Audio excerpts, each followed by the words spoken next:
Good afternoon. Let's see, can you hear me? Great. I'm really privileged and happy to be here, and especially to talk on this topic. We had discussions on this several years ago about bringing a leadership kind of curriculum into the College of Engineering and Technology, and it's been just a wonderful opportunity to see it actually come to fruition, because I truly believe there is nothing more important for each of us as individuals to learn and incorporate into ourselves is the fundamentals of leadership, and in particular ethical leadership. I think if, as I anyway look around me in the world in general, I think we've kind of lost our way in leadership and ethical leadership. And so to have a focus in some place like BYU around what leadership really is gives me great hope about you as the next generation and what you're going to be able to do as you step out into the world. I've got a couple of quotes that I'd like to read that I think kind of set the stage of what I'd like to talk about today. The first one's by Stephen Covey, and I know you all have heard of Stephen Covey, read a lot of his stuff. He's one of my absolute favorites. Some of life's greatest lessons suggest that before we can attain success in the world around us, our communities, workplaces, and homes, we must first achieve success within ourselves. The most important element we put into any goal or relationship is not what we say or what we do or what we have, but who we are. The second one is by Theodore Roosevelt Malloch in his book, The End of Ethics and a Way Back, which I think, again, is a very appropriate topic for today's world. Ethics are the codes and the rules that allow businesses to perform in a capital-intensive economy. Do not lie, do not cheat, do not steal, are essential to supporting the rule of law and to conduct business as we know it. I don't believe that ethics are different for businesses than they are for human beings. There is only one set of ethics that encompasses how we do business and how we live our lives. So if you think about both of those quotes, the common theme is it comes back to you and who you are at your core. And so keep that in mind, because as I walk through this for the next 30 minutes or so, I want you to think about that and think about who you are and what you're learning and what you've already learned, and think about how that applies to you from a leadership perspective. And when I talk about leadership, I talk about it from two different viewpoints. I think most people, when they hear the word leadership, you think of formal leadership. It's somebody that's in a management position, or the dean that leads the College of Engineering and Technology, or somebody that's in a very formal leadership position, which is a very important part of leadership. But there's also informal leadership. You've been put in an informal position to actually lead something, whether it be a team or your family in a game or whatever it might be. You're put in a leadership position. And so the things I'm going to talk about apply to both. And I want to keep you that in mind, because I think oftentimes when you think of leadership, you think, well, someday when? And the answer is, it's not someday. How many of you have played a leadership role in something you've done already? Every hand should go up, for sure, because in one way or another, you've played a leadership role. So keep that in mind as we go through this. The other thing I ask you is, I'll end soon enough that we can do a Q&A at the end of this, and we'll have time afterwards over at the Weidman Center. But if you have questions while I'm talking, please don't hesitate to raise your hand, because interactive to me is much more effective than just sitting and listening to me talk. And I can talk, so. All right, that was the second quote. I have to remember the clicker. I want to talk about key attributes of what I have seen in leaders that I admire and have lived through my own experiences. And so I want to also frame that context for you. I talk to you today as somebody that has my own very small consulting company. I do consulting on occasion now. I do mostly family stuff, to be candid, though, today, and I do pick very carefully what I spend my time on from a consulting, in a consulting world. Most of my experiences come from my 22 or 23 years with HP. The last several of those were, as Greg said, I was a senior vice president, had a very large global complex organization. Our revenue to HP was about $2 billion in revenue each year. And so what you hear from me comes from my perspective, so I want to keep that in mind. Other people may have different perspectives, But that's my perspective for in my life in general, and also the experiences I had inside HP and then working with many, many other companies around the world. So when I talk about key attributes of excellent and ethical leaders, it's actually, in my mind, not a complex set of things. It's pretty simplistic, and I want you to keep that in mind. But being simplistic doesn't mean that it's necessarily easy to stay true to those as you walk through different situations. So the first one I want to talk about briefly is value different perspectives. And so what do I mean by that? So if I had a team and that team thought just like I thought, how creative and inspirational do you think our ideas would be? I saw a few heads. Not so much, right? But if you can gather a group of people together that have different perspectives, they've experienced different things, they think differently, research has shown that you come up with a much richer, more creative, valuable outcome than if everybody is kind of from a homogeneous environment. And so as a leader, whether it's formal or informal, I invite you to look for those different perspectives. I worked hard as a formal leader to recruit diverse teams around me.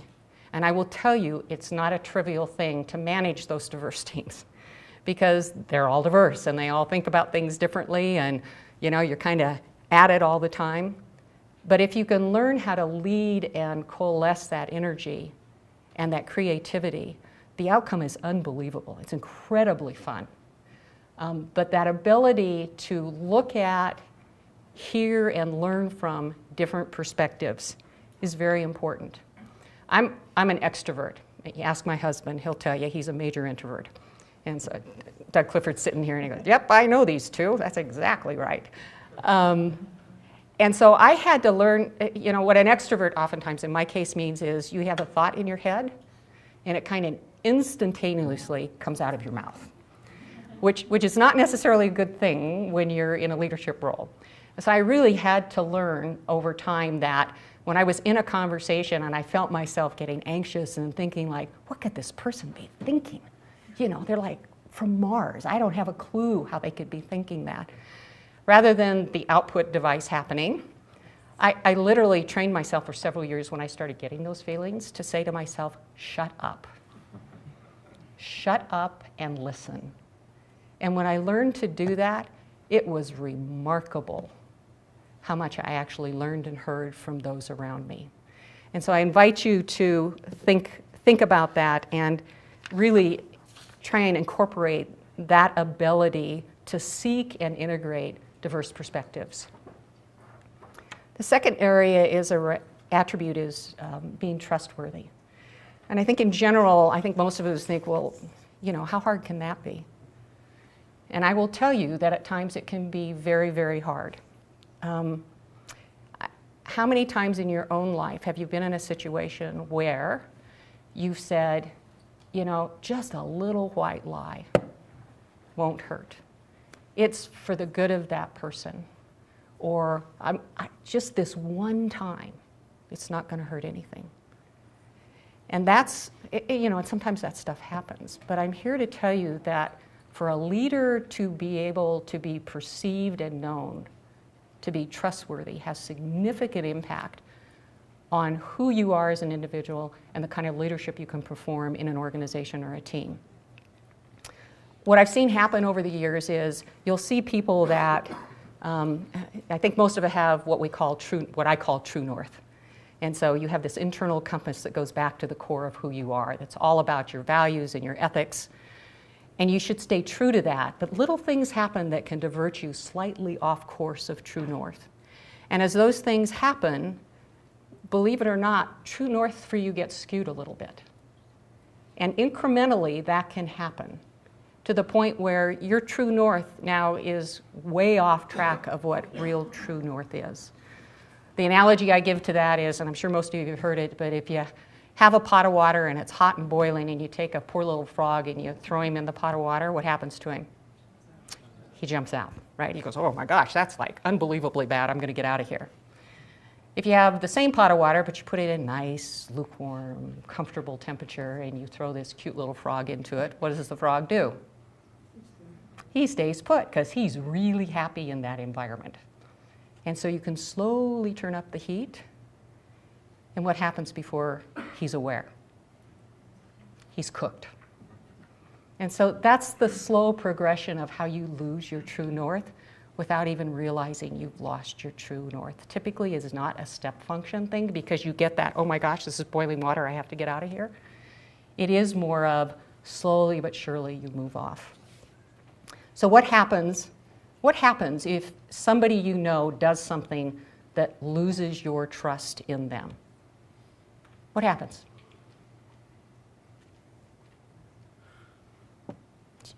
Go ahead. Your communication's strained, so you don't want to tell them maybe things that they might not respect, or you don't turn to them if you need advice. Exactly. Strained communication. Yeah, so communications get strained. You question what it is they tell you. You don't turn to them for advice. You think about things. I mean, every time they say something to you, then you start questioning, is that true? Is that not true? What do they mean by that? As opposed to somebody that you have absolute trust in.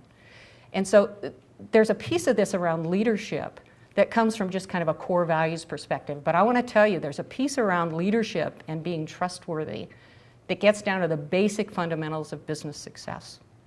And so if you have a leader in your organization that you don't trust, exactly the same kind of results happen.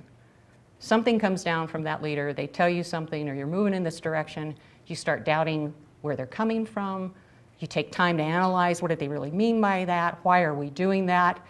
You don't trust them. When you don't trust, typically respect is lost. It impacts productivity in an organization, it impacts the morale of an organization, which then in fact impacts retention rates. And so you lose people that are well-trained. All of that equates absolutely quantitatively to the bottom line dollar of the company. And so trustworthiness is just not a nice thing to have or a feel-good thing. It absolutely has an impact on the leader's capability of managing their business in an effective and impactful way. I'll give you an example of that. My daughter works for a high-tech company, and a couple of weeks ago she gave me a call and she said, and I know a lot about the company, and she gave me a call and she said, so did you happen to sit in, listen to the analyst meeting that the CEO had just given? And I said, no, I sat through enough of those. I don't have a lot of interest in sitting through analyst meetings anymore. And she was so upset because she knows enough about what's going on inside her company that she said she sat there and listened to their CEO talk to the street, to the analyst, and basically told, I could be kind and say they were misperceptions of the truth, but clearly some of them were just blatant lies. And so I just sat there and listened to the impact it had on her, who is a person that works incredibly hard, gives her heart and soul to the company.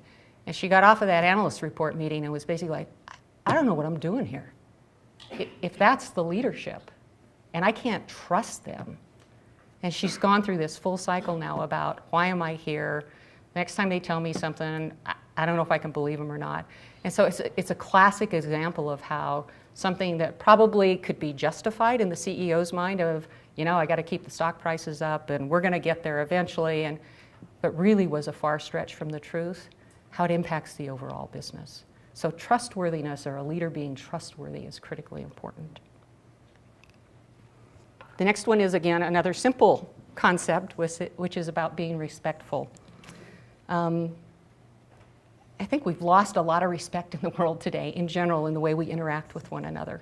Sometimes it's easy through social media you're not like there face-to-face to see the reaction, right? And so things are said and done, and I think oftentimes we don't see the impact any longer. And yet the whole concept from a leadership perspective about being respectful, I've seen be critically important. The ability to give respect and therefore in return get respect back impacts who you are as a leader, both as an formal and informal leader.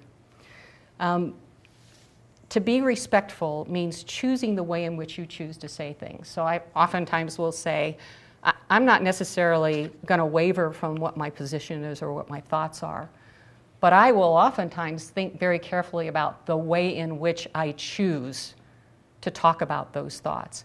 And part of that on my part is just very pragmatic about, I want to make sure I'm heard, that my voice in the room is actually heard so that my thoughts and ideas get incorporated into whatever it is we're doing. And if I say that in a very disrespectful way to individuals or to the thought process or the process that's going on, the odds of it actually being heard reduce tremendously. I'll give you an example, and this one is actually, it's one I lived through was an incredibly hard one, and you'll have an indication of that because I can tell you the day. It was a Tuesday, August 21st, 2001. And I was, which should tell you a lot, that was 12 years ago when I remember the day specifically. I was a general manager over a couple of the businesses for HP, and for the first time ever, we got a mandate from corporate saying that we were going to cut 10% of our population across the company, which was something we had never done before. It's not that HP hadn't done layoffs, because we had, but they were typically localized. They were about business performance. You had a cost structure issue, or a business had a change in direction, and you had to resize your organization. I had done that before. Our CEO at the time, I think, had the best of intentions, but I will tell you the implementation was, to this day, I will tell you it was the turning point in a cultural shift for Hewlett-Packard that in my mind started to shift it in a direction that didn't necessarily hold true to Hewlett and Packard's core mission and values of the company. And so I was brought into those of us that were at that GM level were brought in and saying, this is what you have to do it at this day, this is exactly how you have to do it. You have to read this script, which was like 2 lines long, that came out of legal. It was so far beyond my comprehension of, number one, them treating me with respect as a senior leader in the company. And, I may not agree that we're going to cut 10%, but if you tell me to go cut 10%, let me go cut 10% in the way in which I think will work best for my business. And we were being told down literally to the word how we had to do it and what we had to say. And I struggled mightily with that because the way in which it was being done would have me implement something in my organization that was absolutely not within my value set. It would be treating these people that had not a clue this was coming in a way that I think violated every aspect of what I thought was our contract with each other about the way we treated each other with dignity and respect. And so the day before this Tuesday, I had to pull in my functional staff and say, because they had no idea, here's what we're doing. Here's what we're doing. This is the people that are going to be impacted. This is your role in it, because I didn't even have the flexibility. I mean, I was told, you can't do this. Your functional staff actually has to do it, and you have to oversee it. I would have much rather have done it myself and not put them through that. So I trained them on that, but I said, but here's the deal. We are not going to violate our core values with our people. And so here's the script, and you need to say the script, but then I also want you to talk to these people about what they've given to the organization, provide support in whatever way we could provide support to help them through this emotional time. And I called my boss ahead of time. I said, okay, so I'm going to violate what I'm being told to say and do, but I either do it this way or I'm not going to do it. You can find somebody else to do it because I won't violate my own values. And so, and he was awesome, and he said, respect that 100%. I'll back you all the way. So the next day we went through this. We had a whole aisle of rooms segmented off to do this process. We literally would tap people on the shoulder, bring them back into this hallway, had functional managers in rooms that would take their people and basically tell them they were fired. And the other thing we were told was they could not even go back to their desks, that we had to go back to their desks for them, collect their personal items, and escort them out the door. Again, a huge violation of our values. So as this was going on, I walked the hallway because I wanted to be there when for my managers, for one thing, that were really struggling with this. to support them in as best a way as I could. And I also wanted to be there so I could be face-to-face with the people we were letting go. And as difficult as that was, and it truly was the worst day in my 23 years with HP, the worst day of my career. Those people came out of the room, and some of them were angry, and some of them were just in shock and stunned. I mean, these are people with real lives, families. I knew all their situations. And almost to a person, I got a hug and words of appreciation, not for what had been done, but the way in which we chose to do it. And so even though they left the company under really bad circumstances, I think the fact that we stayed true to our values about treating people with dignity and respect helped them, and it helped us after the fact, and it helped the people in our organization. It's something that's called survivor syndrome. So when you do a massive layoff, the people who get laid off move on with their lives, but the people left in the organization have to deal with the emotional impact of losing their colleagues. They oftentimes have to take on more work, but there's an emotional impact, and depending upon how you do things, either can make that survivor syndrome be able to be worked through more quickly, or it can linger literally for years. I've experienced both, literally for years, and it kind of takes the core away of who the organization is. So that piece about respect and how you show it as a leader has profound impact on your organization at literally every step of the way. The next area is making choices and decisions with what I call both head and heart. So I'll confess out front, I'm a heart person. Might be a shock to some of you. But I'm an engineer, and so I got trained how to be a head person, how to think things through analytically. And so the first thing is that it's really important that as a leader, you actually make decisions. You'd be amazed at how many leaders actually can't make decisions. Anybody been watching Washington the last couple of weeks? Disgusting example of how, I don't care which side of the aisle you're on, they have no leadership skills, and they certainly don't know how to make decisions in a timely, productive way. So it's critical that you make decisions as a leader. It's also critical that you make those decisions in a timely fashion. It's essential for the business or for your team's success. But oftentimes what's happened is very similar to the example I just gave you. People think through, here's what we need to do. They get the head piece about, for a business reason, we need to do this and this and this and this.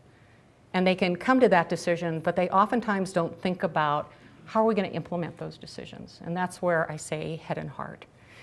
And so an example I'll give you is that back in about, I don't know, maybe the year 2000, I was a manufacturing manager for our division.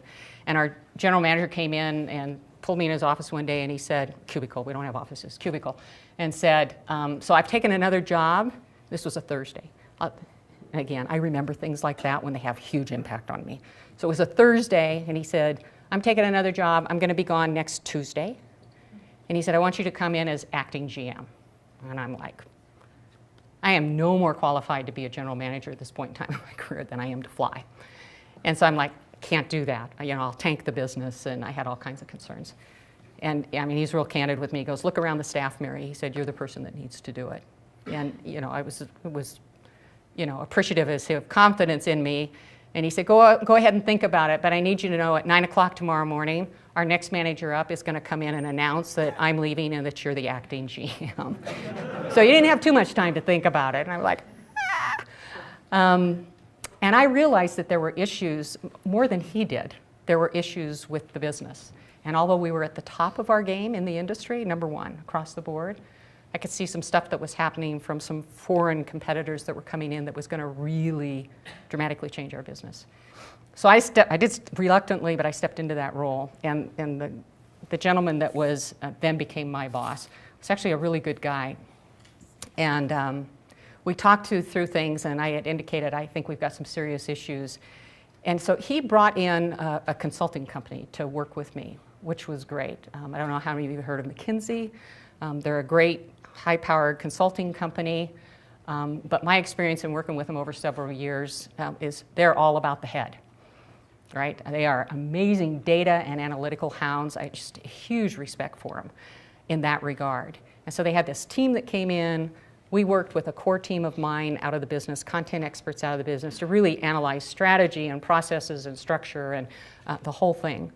And they were the kind of data analytical part of it. And it was like, we come back, yeah, that makes sense. And it was really hard for me because every piece of data that was indicating we're going to move in a certain direction, I could see meant we were going to have huge impact on the organization.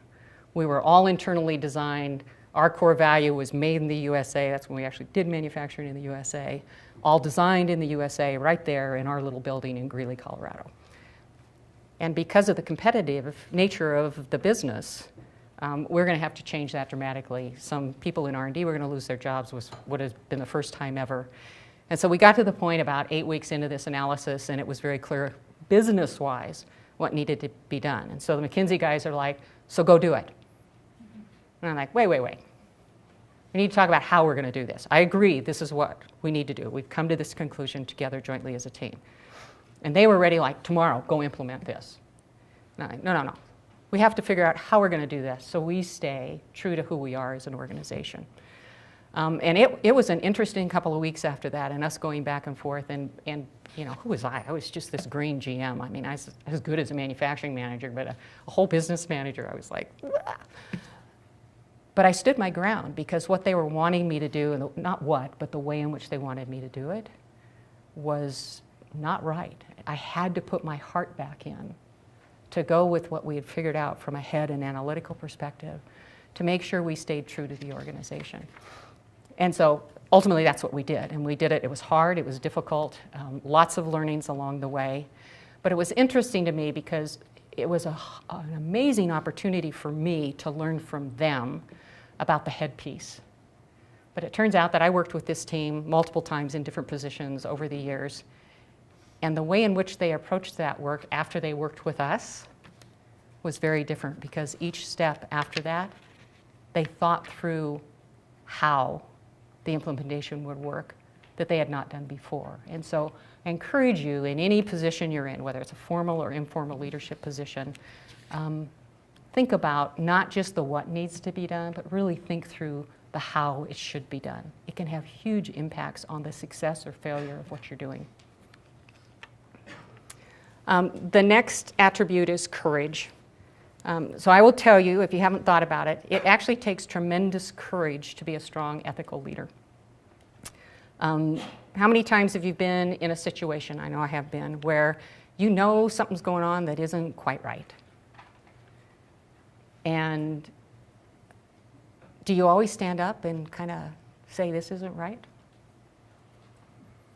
I wish I could say, yes, I do, but I certainly haven't. And so know that to be a strong ethical leader at times actually takes tremendous courage. I have a gentleman that I was friends with that was actually he was our bishop. And he worked in a high-tech company. He was a pretty high-level manager. Came back one day and he and I were talking, and he said he'd been in a meeting the week before where he was a high-level manager, but he was in a meeting like with his CEO and the CFO, all the top executives. And he said he had seen this kind of migration of true north for his company over a couple of year time frame. And he said he was sitting in this meeting, and he said the way they were talking in the meeting, they were cussing at each other and just at each other's throats and saying incredibly derogatory things about people in the organization. And he said he sat there and he finally realized, he said, I can't sit here and not do anything about this because this is just against the core of who I am and around my personal integrity. And I sat there listening to him thinking, like, you really said something with your CEO sitting in the room? I mean, he knew clearly it was not only potentially a career limiting thing to do, but probably a fireable offense for him. But he had the courage to say, time out. And he put good context around it. Here's where we've been. This is kind of what I thought the mission and values of this company was. And as I sit here listening to the way in which we're interacting, I can no longer participate in this unless we change the way in which we're doing this. And he said, there was this long pause. And he's thinking, oh, this is not going to be good. And what happened was they took a long pause, and he said, nobody actually acknowledged what he said. But they all took a 5-minute break, and they came back. And he said the meeting's tone completely changed.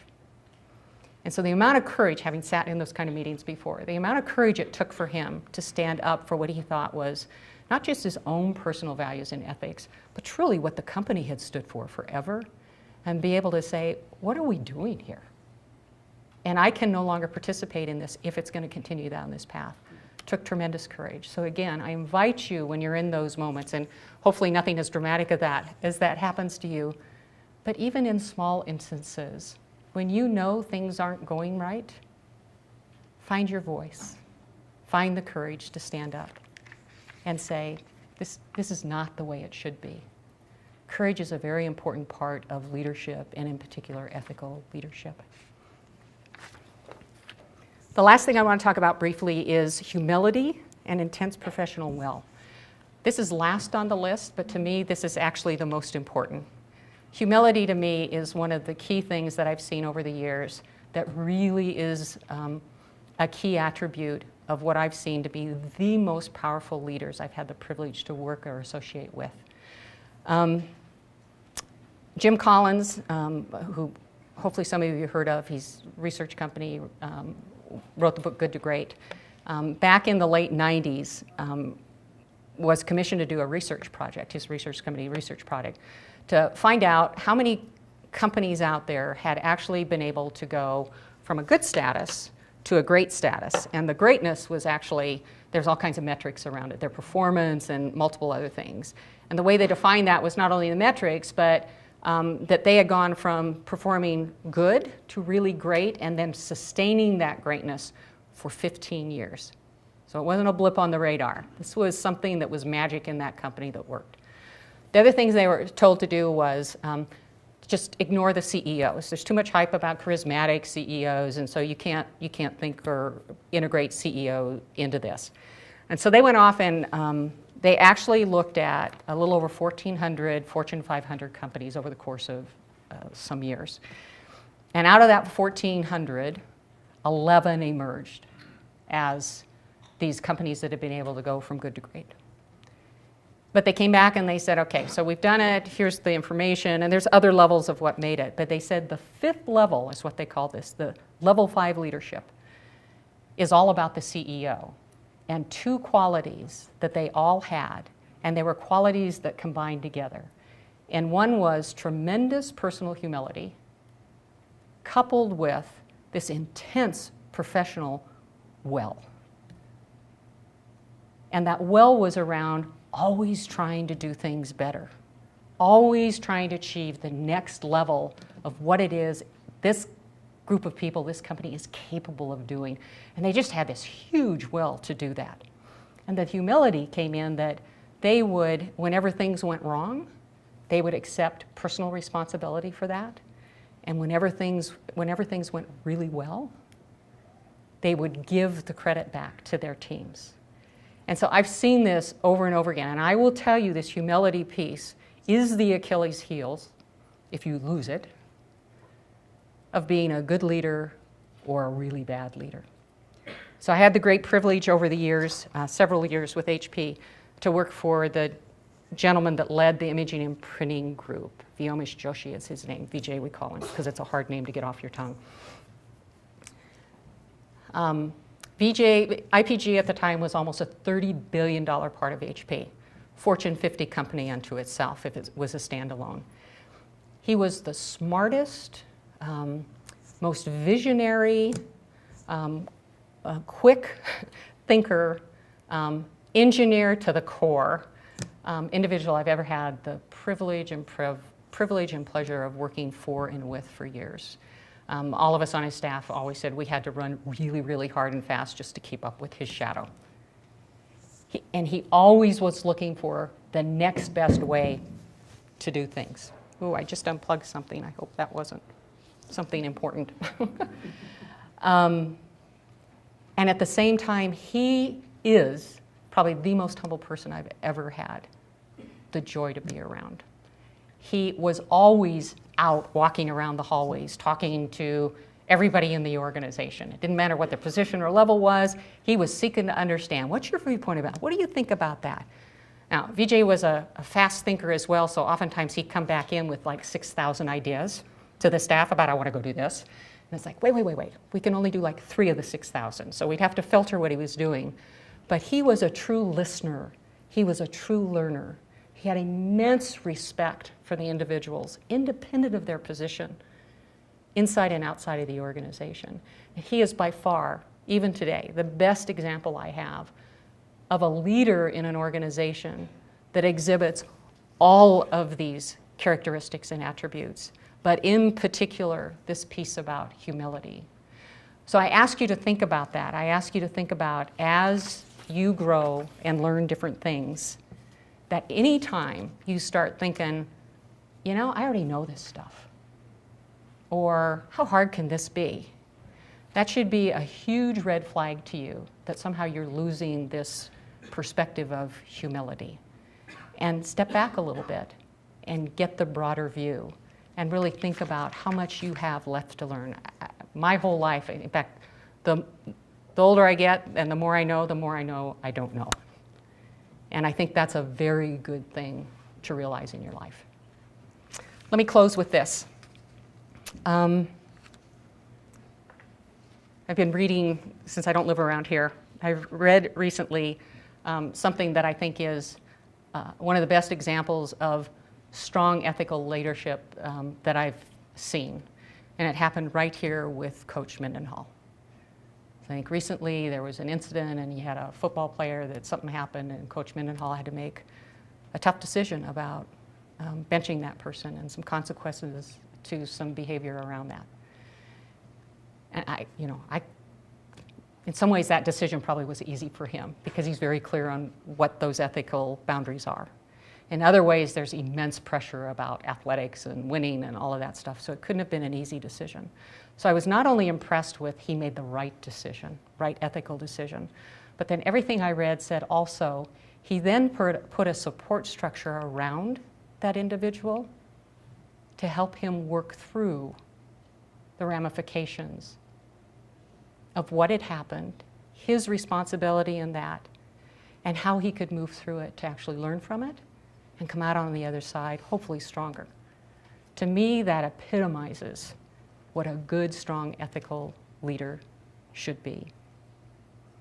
In your career and life, you'll find many situations where from a distance you can say, oh, that was right and that was wrong and how hard could that be? But I will tell you, as you get into different situations and you get in the middle of it, pressures will cloud your perception of what's the right thing to do and wrong thing to do.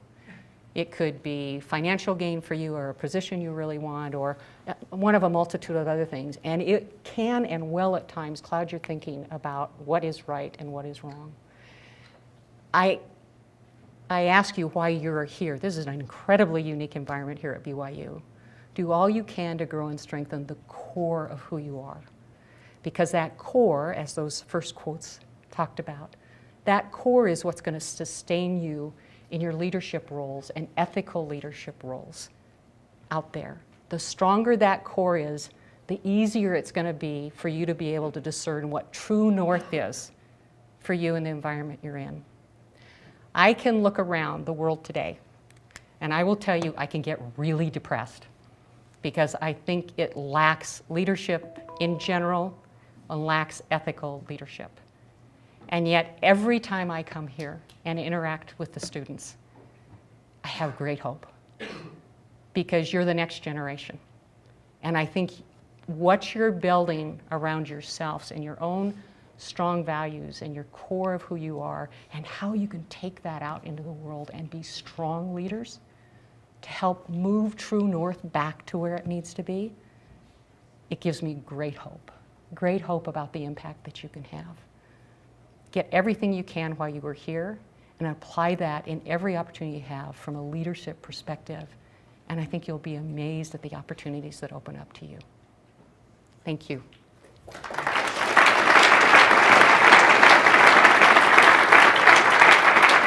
I'll have to stay here. All right, I I have to stay here. I hate staying in one place. I like to move, but I can't. So questions. We've got maybe 5 minutes here. Questions, comments?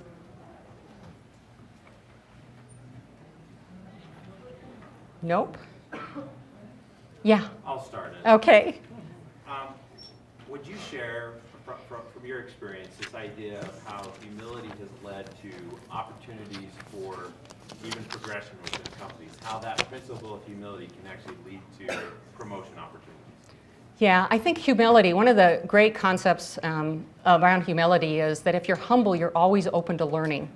And so you're constantly growing and learning and progressing that way. And I think if you direct that in the right direction and you're looking for what can I do best to help? Where do I need to grow and learn? But also, what do I need to do where I can actually help with the skill set I have? I know for me, I wish I said I had a nice career plan. I didn't. I was an old student, went back to school. I didn't get my degree until I was 34. I was trying to balance family and school and stuff. And I was just happy to go out and be in the engineering world. And so I think what I've seen, hopefully in myself, but clearly in those around me, is humility opens us up to being able to say, what can I do? What can I learn? Where can I go? And you're constantly learning. And that is noticed. It's absolutely noticed. Yes?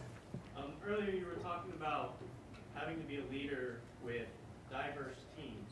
Mm-hmm. And you were saying that for you it helped to listen a lot, to understand everybody there and all the different ways that they thought.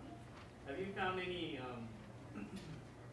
good practices in which any ways to encourage the team members themselves who aren't necessarily leaders to listen to each other or to collaborate in a better environment or cooperate better? Yeah, so the question is, in diverse teams, I indicated it can be a challenge because everybody thinks really differently. And so the question was, have I found any ways to actually help the team members themselves listen and cooperate more as a team? To be honest with you, I think first and foremost is to role model that in yourself. If you are the leader of the team, to actually role model of respecting and actually requiring people to listen in and share their ideas and perspectives. I think also that if you state, I always stated flat out, this is a really different composition of a team. And so we have the opportunity to come together as a team if we work together as a team, as opposed to having it be something that's under the current. I was always very explicit about it, and also very explicit that it's harder to come together as a team, as a diverse team, just because we all are so different. But everybody also knew the research is that if we could figure that out amongst ourselves as individuals, but also coalescing as a team, that we were going to come out with much better results. And so I think stating it explicitly, role modeling it, and then as you start having successes, to be able to identify to the team, because we operate this way, we were able to get here as opposed to probably here. And then there's always some processes and procedures you can put around. I'm an engineer, right? And so processes and procedures are a big deal. You can put some fundamental processes and procedures there in how you lead a team that helps them actually with that interaction of sharing their ideas in a constructive way that ultimately leads them to coalesce together better as a team. Does that help? Yes, thank you. Uh-huh. Anything else? We've got like 1 minute. Yes? What if head and heart come into conflict? So it does. Yes. So And- then and- is there a way to resolve that, or what do you do? Here's how I resolved it. So I'll go back to the example I gave you, and I've had this happen many times. In business, ultimately where I got to was, as much as my heart didn't like what my head said the answer was, I also was very clear that there was more than a compelling business need to move in that direction.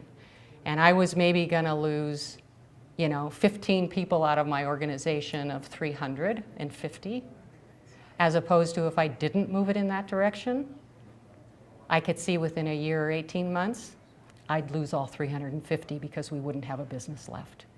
And so ultimately, that's, from a business perspective, that's why I say I got to put my heart away because I'm a heart person, and I have to really look at the business aspect of it and say, what do we need to do within the appropriate boundaries to allow us to have a successful business long term? And then I implement that. I also have known people that have gotten there and they say, I can't do that. And then my input is, then they probably need to leave, because as a leader, I have to look out for the greater good of the whole organization. And I'm driven more by the people, I shouldn't say this, but I am driven more by the people in the organization, very cognizant of the business results we have to achieve for the company to enable that business to continue on for the people in the organization. And so that's how I resolve the head and heart piece. Okay? I thank you very much. I'll be over at the Weedman Center if you would like to stop by.